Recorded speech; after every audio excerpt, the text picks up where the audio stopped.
Hello, and welcome to another episode of Be the Love to Awaken Our Souls. Thank you so much again for tuning in this week. I'm Stacy Musial. And I am Brenda Carey with our special guest, Dr. Varun Gandhi.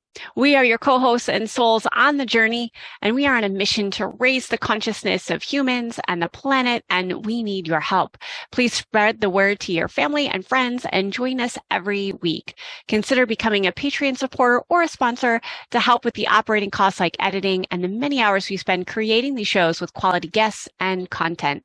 And if you have resonated with our mission, support us in a way that raises your vibration to love. And if it feels safe for you, I'd like to begin by inviting you to get centered with us.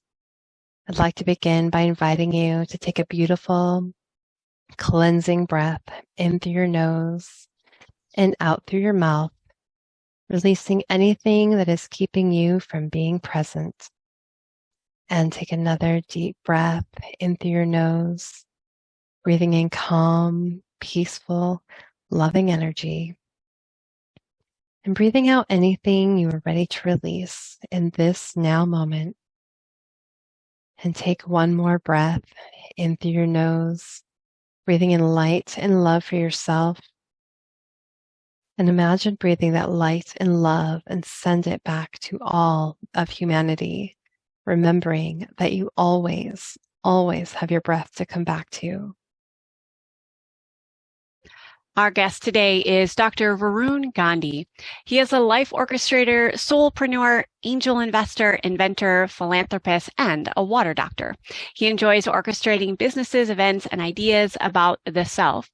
And he is currently focused on creating a digital course called What's Your Story, which allows you to create your life film, a chart consisting of your memories, experiences, and defining moments that have left an impression. Each of these moments have a lesson to be learned for you. Your My Life film also allows you to create new meaning to your past experiences, create a new future you, and write affirmations that help maintain the new you. Thank you so much for being with us here today, Varun. And for those of us listeners, you can check out episode number 106, Create a New Story with Varun, a previous episode on Be the Love podcast. It's great to have you back. Thank you so much for having me back, Brenda and Stacy. Love and abundance, everyone. So grateful to be here. Yeah. So for listeners that maybe didn't listen to the previous episode of ours, can you tell us a little bit about your journey and just what has led you down this spiritual path? Yeah, my journey has been one of the traditional Indian household. I grew up in Dubai. I lived there for 15 years. And during that 15 years, I was very focused on external materialistic things. I was not spiritual at all. My background in religion is Jainism. That's where I'm from. That's the religion that I practice. And essentially, one of the main tenets of Jainism is ahimsa, which is nonviolence. And meaning, no violence against animals, no violence against any kind of being. And so because of that, I've always been vegetarian. So growing up, always been vegetarian. And my diet had been pretty decent, not too bad at that point, because my mom was cooking at home, and it was always good food at home, right? And my dad had always been on this healthier side of things, because he'd have my grandfather died at like 55, 56 of a heart attack. And there was some other, my dad's uncle also passed away when he was in his 50s or 60s. And so he had always had this scare in the back of his mind that, okay, in my family, there's heart is an issue. And so I need to be healthy from the get-go. So when he was 35-ish, he started walking down the healthy path. And so that kind of carried over into my life as well. But overall, being vegetarian can be healthy, but also can be unhealthy if you eat a lot of French fries. Yeah. It's vegetarian, it's vegan, but but 15 years, pretty good. We would shop from farmers market. Just thinking about it, I didn't realize it back then that how important that was. I think, we have to drive 45 minutes to go to the farmer's market, pick up all these vegetables, and all these fruits and such a chore, and have to come back and those long beans, we'll have to like physically open each one, get the beans out, like do everything. And like, why are we doing this, right? And I was thinking about this for this interview just this past week, that wow, I'm so grateful that we did that.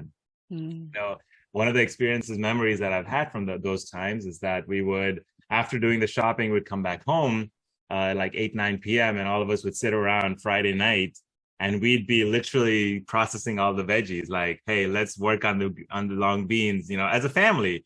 So those are like memories that we had together. Let's work on the cilantro. Let's wash it up, clean it up. We do all of this together. So those are some great memories. And because of that, I think the health aspect carried into my life even after I moved to America. So now coming back to 2001, a couple of months before 9/11, and I moved to America. Now, this was an interesting time in my life. I had never moved. I'd been in one place for 15 years. And so all my friends, family, I'd known everyone around me. I'd been in the same school. Back in Dubai, we didn't have separate schools where we go to elementary and then a different school for middle school, a different place for high school. It was literally all in the same building or in the same compound. So I went from kindergarten, first grade, all the way to 10th grade, all in one compound. And because I was there for 12 years, I knew everyone. All the teachers knew me.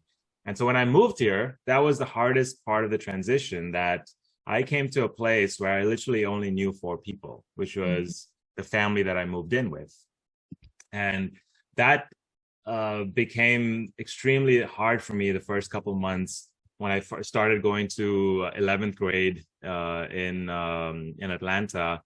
I didn't want to go to school. I'd wake up in the morning crying, like, why am I doing this? I don't want to go. And my mom would just give me that little courage, like every day, like, it's okay, just go, today, it'll get better. And eventually it did. I made some friends and I kind of stepped out of it. And, I stepped into my own self, and I was able to kind of, make do with what I had. And then after that, I started enjoying life here in America. I mean, now I love it. I wouldn't go back. And so, but throughout this time, I wasn't really focused on my health, even though back in Dubai, we were, eating healthy. But when I moved here, now I had access to fast food. I had access to all of this stuff, right? Taco Bell. I mean, that was, if you ask any Indian, Taco Bell is at the top of their list. And it was mine too. Once I discovered it, I'm like, I can't stop eating this. So sometimes at night, I'd sneak out of home. My parents wouldn't know. My friends would come pick me up, and there was a Taco Bell right by my house. So they'd pick me up, and we just go at like 11 p.m. and have a midnight snack, and then they'd drop me back home. So I'd do these things, and not really, caring about my health at this point. And again, I was still so materially focused, external focused, just school, chasing that next thing, so I'd go from school to then college to grad school. That's where I got my doctorate, and then into the workforce. And while I was graduating my PhD, I had this, I was in a relationship, and it was a tough breakup. And so once I got out of it, I went through my darkness phase. And now I graduated, and I was looking for a job. And I found this job. Again, I was in Atlanta from 2001 till 2012, all my life there. And now I had suddenly got this job that was in Boise, Idaho, all the way cross country. I didn't even know Boise existed at that point. It's like, Idaho, what is that? Yeah. But I went there for my interview, and I was like, oh, I'm in a different country. No, I'm in the same country. Just, it looked totally different. Yeah. Well, so then I moved to Idaho. I ended up getting that job, moved to Idaho. And I would say those 2 years in Idaho was the period of my darkness, where I was, in the darkness for most of that time. Initially, again, I was so externally focused. I was trying to distract myself from the pain, distract myself from the work. And so I'd go out there, I'd go party, I'd go drink, I'd go, do anything I can to just avoid sitting by myself and sitting with my thoughts. All right. So I had all kinds of distractions. And again, at this time, because I was in that darkness, I was so sad. I was so lonely. I didn't know anyone in Idaho initially. I would, just drink my way through it, eat unhealthy food. I'd really got my face had gotten inflamed and swollen, and it was noticeably different. And so throughout this time, I didn't really think about it. And finally, I left that job and I came back, moved back to Atlanta, and that's when I got into meditation. So up until this time, about 28 years of my life, this was my life was essentially like this. I was in a dark room and I lost these keys. Like, this is an analogy. I was in a dark room. I lost the keys in the room, and because it's dark, I lost power. I was looking for the keys, but I couldn't find it. Outside, I saw the lamppost, the light was on, and I would go outside. I said, you know what, maybe I should go outside and look for my keys outside under the light.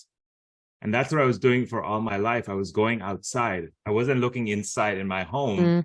I was going outside looking for solutions. And finally, when I started meditating, was when I was able to slow down, was when I was able to sit down with myself and actually be with my thoughts and see what's going on inside of me.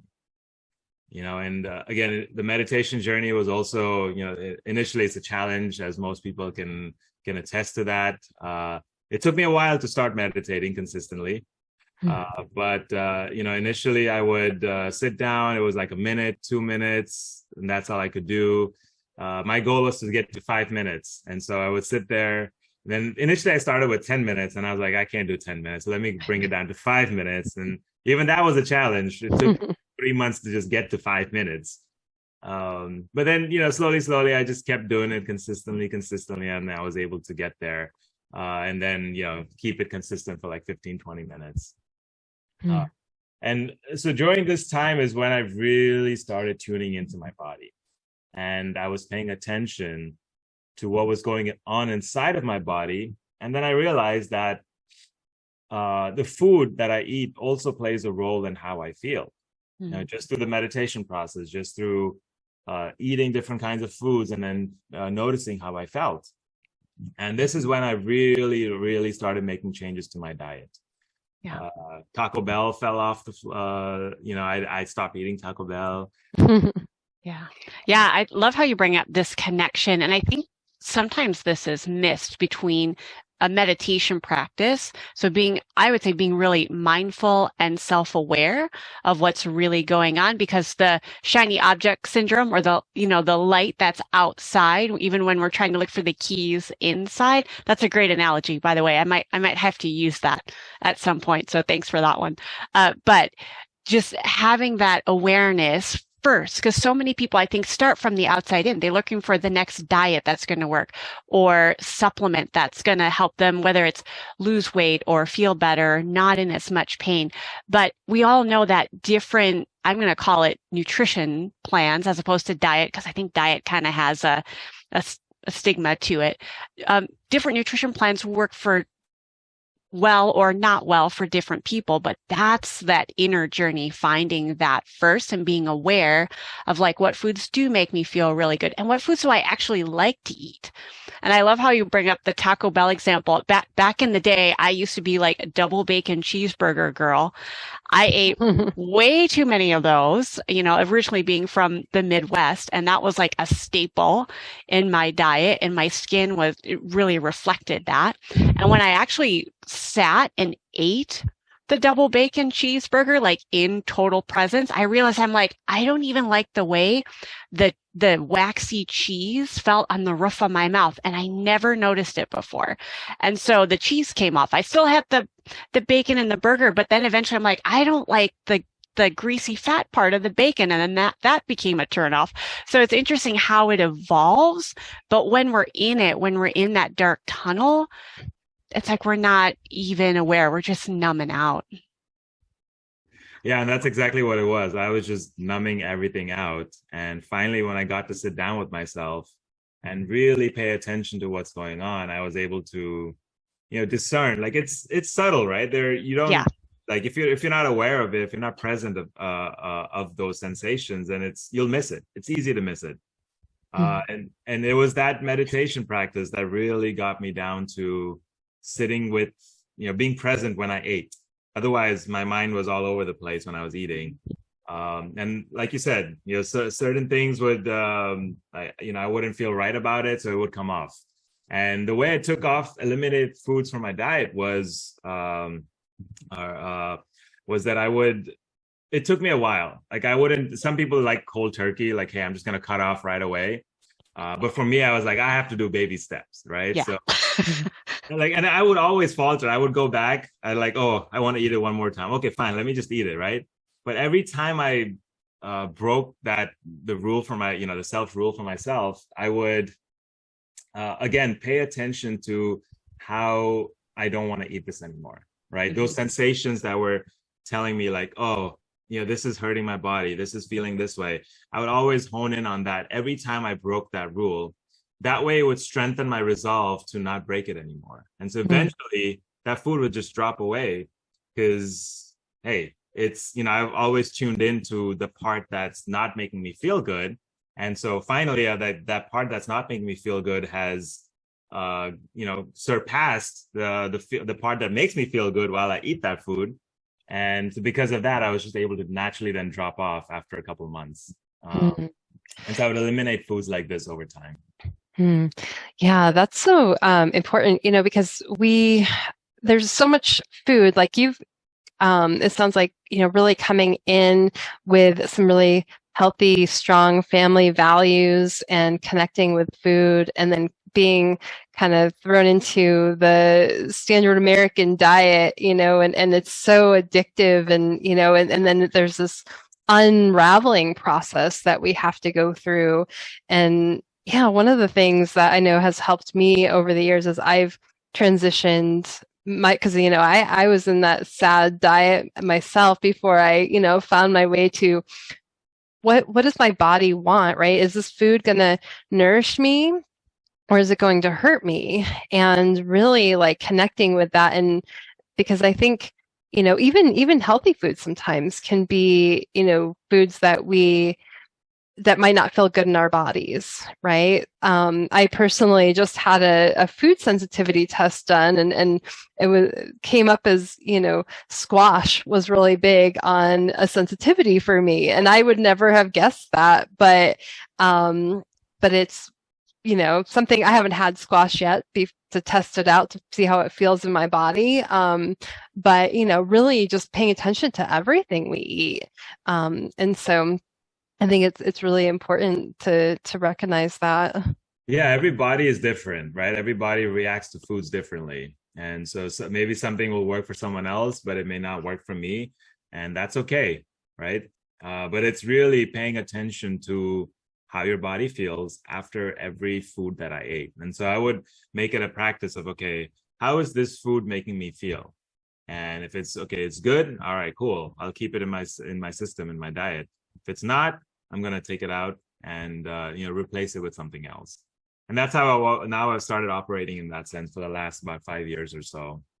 And because of that, I've been able to, clean up my nutrition. I was able to, and I would also add supplements to it. Like Dr. Stacy has a really great cleanse that I took at one time. And because of that, I was able to shed a lot of the stuff that's sitting in my colon, all the junk that's been built up over time. It involved sitting on the toilet for long hours, not hours. For the morning time, like literally for 5 hours, every hour I had to go to the bathroom to remove stuff. But hey, it's in my system. I needed to get rid of it. And because I got rid of it, I felt a whole lot better. My skin cleared up, the inflammation went down. My fingers that were swollen before, they're not swollen anymore.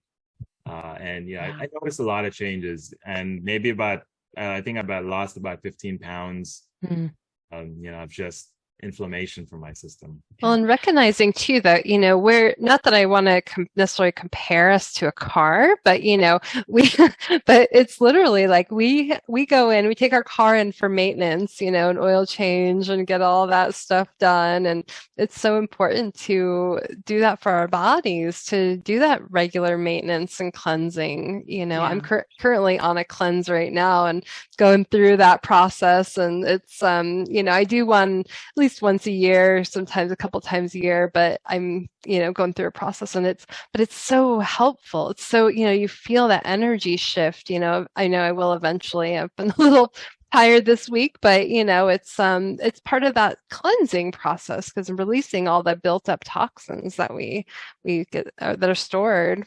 Yeah. What is your cleanse like? Oh, it's Dr. Schultz's 30-day cleanse. He's herbdoc.com. And so there's a lot of clays. Right now I'm doing a 5-day colon cleanse, and then I'll do a 5-day liver, then the kidney, and then the colon again. And so it's all raw foods, and doing a lot of clays this week, and a lot of colon, cleansing herbs. So I can relate to being, in the bathroom. Yeah. So I do a little bit different cleansing. I consider those really potent cleanses, and I think there's definitely a time and place for that. I do something a little more gentle. It's more Ayurvedic based, where I do like khichdi, which is a really simple like rice and split mung bean stew with all the spices, which we forget that really good spices, like ginger and turmeric and all those are medicines as well.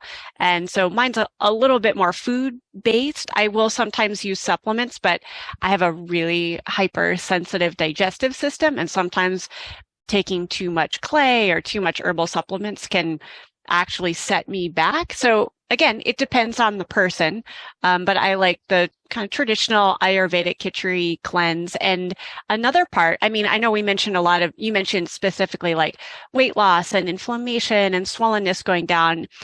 For me, I really notice a shift mentally and emotionally. That to me is that's the game changer.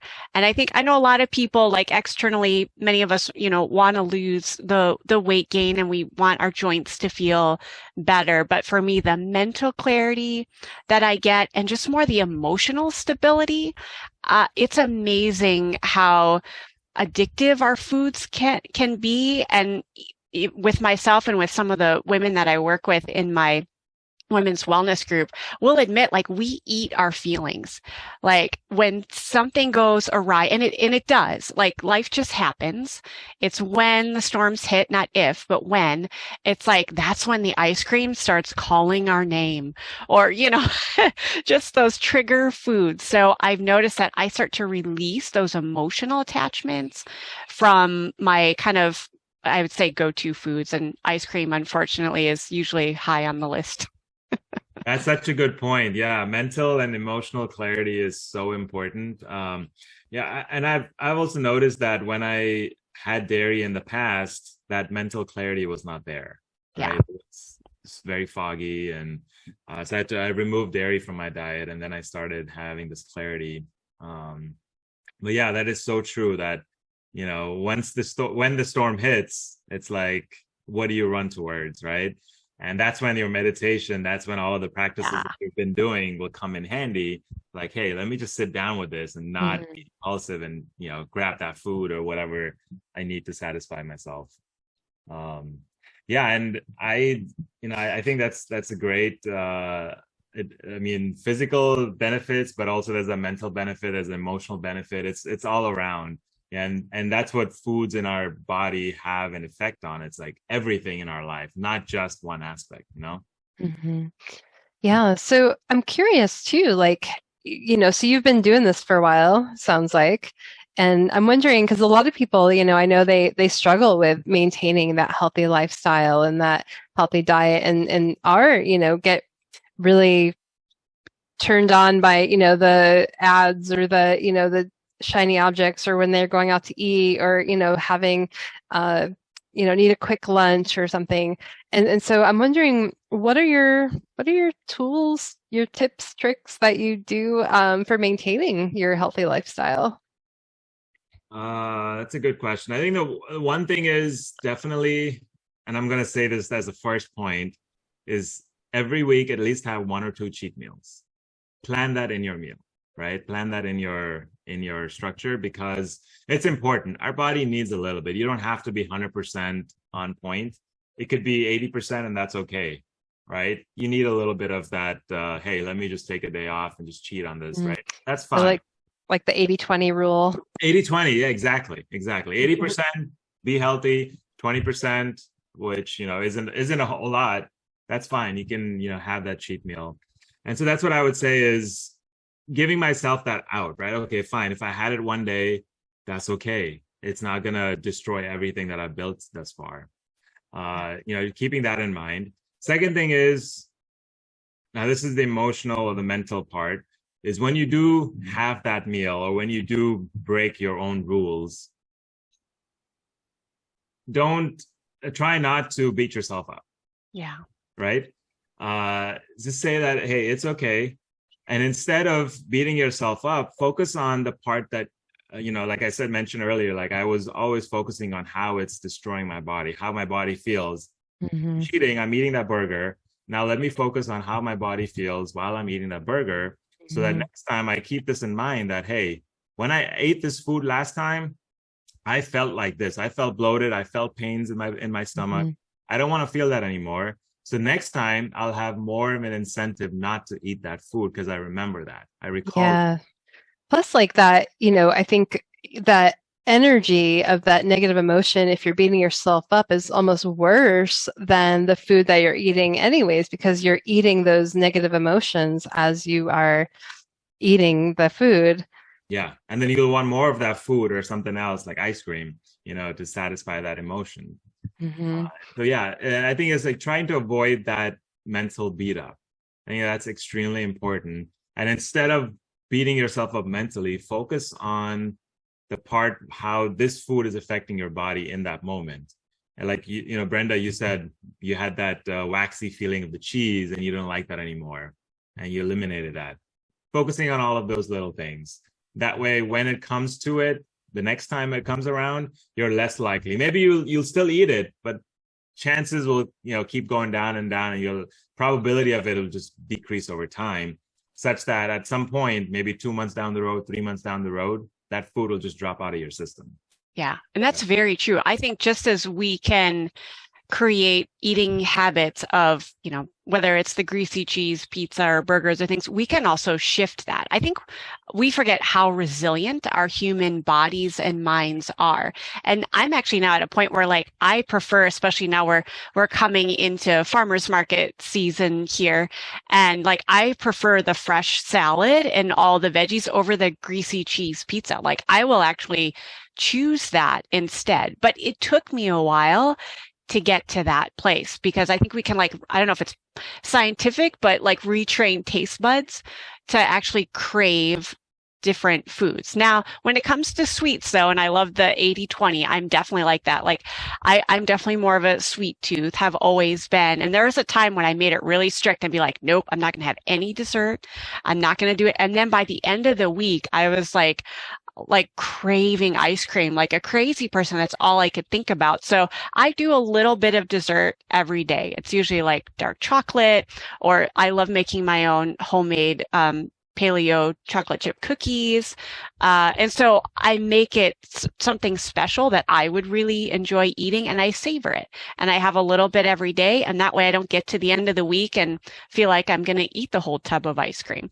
So I definitely, that works for me. I know for some people, they are more of a cold turkey, but otherwise my rebellious spirit comes out and I feel restricted and I don't want to be in that space. And so I'm like, well, show my own rule that, and then I eat the ice cream. Yeah, I'm the same way too. I have a sweet tooth, and I have to have a little bit almost every day, maybe at least 3 times a week or 4 times a week. I'll have something. And next time you have chocolate chip cookies, please invite me, because that is my favorite dessert. Chocolate chip cookies over anything. So good, made with almond flour. Just saying. And that's the thing too. These sweet desserts, right, don't have to be unhealthy either. They can be made with, really organic and healthy ingredients, right? So we get to choose what we want to put into those. And it doesn't, we can use dates, as a sweetener, and, lots of different bananas and, so it's really a conscious choice on what we're preparing and then what we're putting in our body. So it doesn't have to be this negative thing. We can eat it and enjoy it. Yeah, I use a lot of agave for sweetener, and not using, I've pretty much eliminated white sugar from our house, and just not having that anymore. Yeah. So I'm curious as to, we've talked about in terms of like this healthy lifestyle, we've shifted into like the body benefits, the mental, emotional benefits. And what I've learned from myself now that I feel like these are, for the most part, stable within me. Like, I feel like this is a really grounding factor for me. Like, for you, how does it impact the work that you do in the world? Because I think sometimes there's a disconnect. Like, people say, oh, I do this for myself. And I said, oh, yes. And it allows me, and I'm sure you can add on to this, like, how does it influence your work and the positive impact? Because you do a lot of great work in the community. Like, how does that kind of, move it out into the world from self to community? That's such a great point. Yeah, we've focused so much on the self, but it definitely affects how I show up in this world. Yeah. And one of the main ways is the amount of energy I bring, right? If I have a crappy meal, I feel like I'm down, I'm bloated, I can't move as fast, I'm not agile. But when I eat something healthy, I feel like the energy that I bring in, not just the positive, negative energy, but the physical amount of energy that I carry, that this body can carry, just significantly increases if I'm eating healthier. Right. So I can last longer, go all throughout the day without, having to rest, or, I can be on the move constantly. Sometimes even at 10 p.m. I come home and I still have energy, so, and I've noticed that before. I remember when I was in Boise, I lived there, I was at 2:00.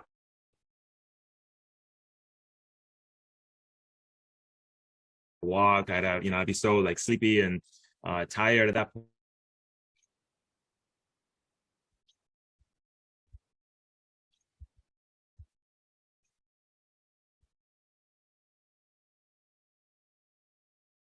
Yeah, I just got out of that relationship, so I was focused on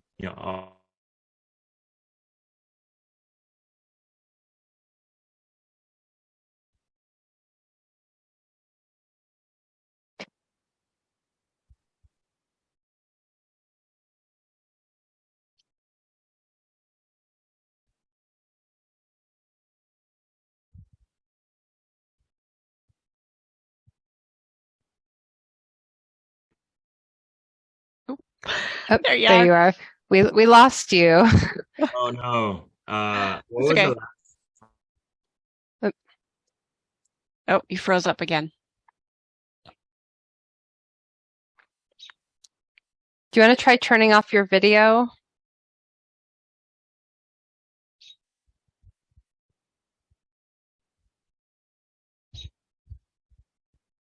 Tell Chelsea that's around the 31-minute mark. Oh, there you are. Can you hear us? We can't hear you. Oh, wait. There you are. Hey, can you hear me?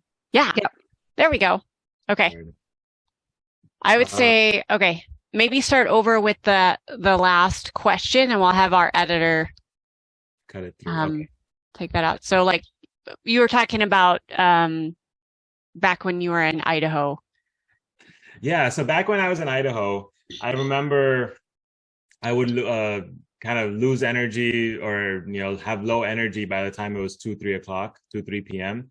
And partly it's also because I had a lot of negative thoughts in my mind, and that would sap my energy. I just gotten out of that relationship, so everything I was focused, even though I was at work, I was supposed to be working. All my thoughts were around that relationship and what she was doing and who she's hanging out with, and it was constantly on that. And partly also because I wasn't eating healthy, and because of that, I realized I needed coffee at 2:00. I'd have to go for a walk, take a break, pick my energy up somehow. But now I don't have those issues. By even at 9-10 o'clock, I'd still have energy, and I have to literally put myself to sleep. And so I think that's a big thing, that just having a lot more energy throughout the day, and because I have more energy, I don't get yeah, little things don't tick me off. And so when I show up in the world, I have more patience, I have more positivity that I come with. And I think it makes a world of a difference. Yeah. So I'd love to hear, about maybe the day in life and like what your current lifestyle looks like. And I know you have some nutritional supplements and some teas and things. And I'm just wondering if you can talk a little bit about that and how you incorporate those into your life and into your lifestyle. Yeah. So a day for me, I usually I do intermittent fasting. So Awesome. I eat around 11, 12 o'clock is my first meal. Before that, I'll have some tea. I'll have maybe some coffee, a lot of liquids in the morning, some juices, water, and keep flushing my system. And then by 12 o'clock or so is when I eat my first meal. So one of the teas that I take is something we call the miracle tea. It comes in a Awesome. bag like this. Mm. And this is a 30-day supply. So essentially, this is one tea bag, a big tea bag that you put it in water, or sorry, 15-day supply. You put it in water. You can make a gallon of it, and every day you can drink 8 ounces of it. And what this does is it has about 15 to 20 different herbs, and each of them have its own kind of benefits for the system. But some of the herbs that are in there, one of them is moringa. Now, moringa has a lot of benefits for the body. It has so much vitamin C, even more than oranges. It has vitamin A, even more than carrots do. It has a lot of potassium. It has protein. We wouldn't think moringa or any leaf has protein, but this has a lot of protein, even more than yogurt. And also calcium. It has a lot of calcium. So, this just moringa in and of itself has a lot of benefits. And there's another herb called passion flower that I put in there. And this one helps with anxiety. It helps with, it gives you better sleep. It reduces your anxiety, increases your sleep quality. And because your sleep quality increases, you'll have more energy the next day and throughout the day. And that's what passion flower does. I was going to say, I've really enjoyed the benefits of miracle tea. I tend to drink it in the morning. And I'm of the sort that oftentimes, like, I sleep fairly well, but when I wake up, like, my brain is on. And so actually the passion flower helps me kind of even calm my mind down so I can focus a little bit better. So, I mean, it depends on the person. It might help someone fall asleep. For me, I'm like, I just need to bring the mind, into a little bit calmer space in the morning so I can focus on, on the work and project ahead. And my digestion has definitely improved. There's some great digestive herbs in there as well. So I've really enjoyed the miracle tea for sure. Oh, that's so great to hear. Yeah, and I think it has, because it has so many different herbs in there, every person will feel something different for it. Yeah, like something that's maybe lacking in your body, that's what it'll provide you with. And I feel like that's what the main benefit of miracle tea is. Whatever is lacking in your system, it'll fortify you with that. And again, it's also a detox, so it helps cleanse the liver, the kidneys, just flushing things out of your system. You can drink this hot, you could drink it cold, in a summer night, just put some ice in it and drink it cold, and it'll work wonders for you.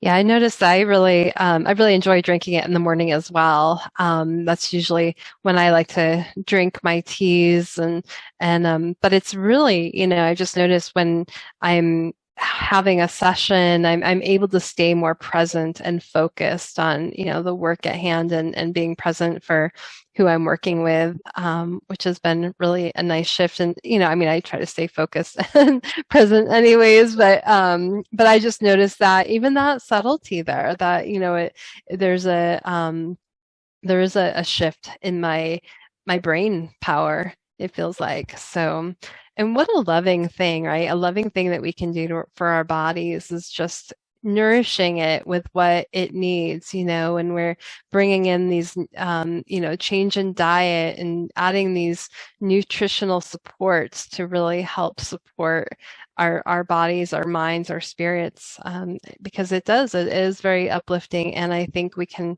really notice those shifts, on all levels, right? As we do make those changes and that brain function. And sometimes, we don't know what we don't know. And if we're living a certain way for a long time, we kind of get used to that, until we find this thing that can help shift our energy and help shift, into a new way, so it's really nice that, to add in those missing pieces that we didn't know that we were missing. Yeah, it definitely adds a lot to our bodies. Another thing, I'm actually taking this to the next level now. I'm opening up a juice bar. I'm in the process of opening up a juice bar. Ah, how exciting. Tell us about that. Yeah, so it's called Acai Veda. It has juices, smoothies, acai bowls or smoothie bowls, and avocado toast. It's all plant-based, all healthy, organic, straight from the earth. Cool. Some of the unique aspects of it is how we're different. So one of the things that we juice is called Ashgard. It's kind of like a watermelon. That's what it looks like. It's about this big, and it's a great replacer for coffee. What it is when you in the morning, it'll give you that constant energy, that alertness without the crash. And it doesn't have a taste. It's basically kind of like clear, not clear liquid, but it's a translucent liquid and similar taste to water. But it has a lot of benefits for the body. And this is something that I've actually heard about it more recently. More and more people out of India and China, they're talking about it. That's where it's grown, and that's where most of the people eat it there. But it's that's something different that you don't see at any other juice bars. Another thing is for smoothies, we have a saffron flavored smoothie, along with a saffron flavored smoothie bowl. So like acai bowl, but it's like a saffron base. And so that's very different. And then we have avocado toast that are not the traditional, we have added some Indian flavors in there. We've added some Hispanic flavors in there. We've added some Mediterranean flavors in there.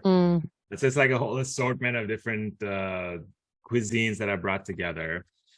Along with that, we also carry herbs from different parts of the world.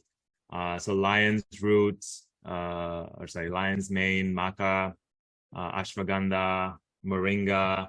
We'll have all of these different powders that we can add it to our smoothies and supercharge them. So yeah, this is something unique. I've been working on it this year, and we're finally close to opening it up now. We have a location, and we're going through the agreements and everything. And so, yeah, within the next month or so, it'll be up and running.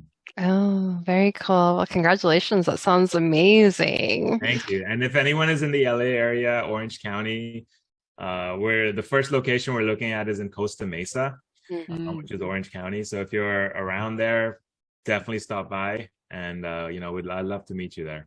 Beautiful. And we'll also carry the miracle tea there. Yes. Awesome.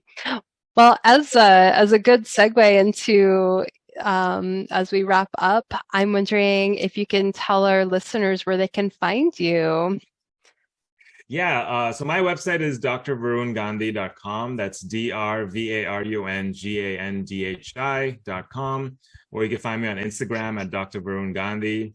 For the juice bar, it's called Acai Veda, and the website is acaiveda.com. Instagram by the same name as well. Beautiful. And we'll add all of those links to our show notes so people can easily find you. And thank you again so much for being here with us today, Varun. It's been an absolute pleasure to have this beautiful, conscious conversation.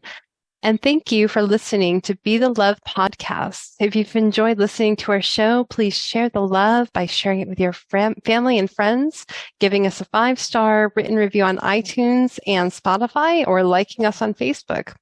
And please consider supporting our mission to awaken our souls with a monthly donation that helps us with the operating costs of this podcast so we can continue to spread the love. To contribute, visit our Patreon website at patreon.com/Be the Love podcast. Stay tuned for more episodes being released on Mondays at 5:55 a.m. Mountain Time.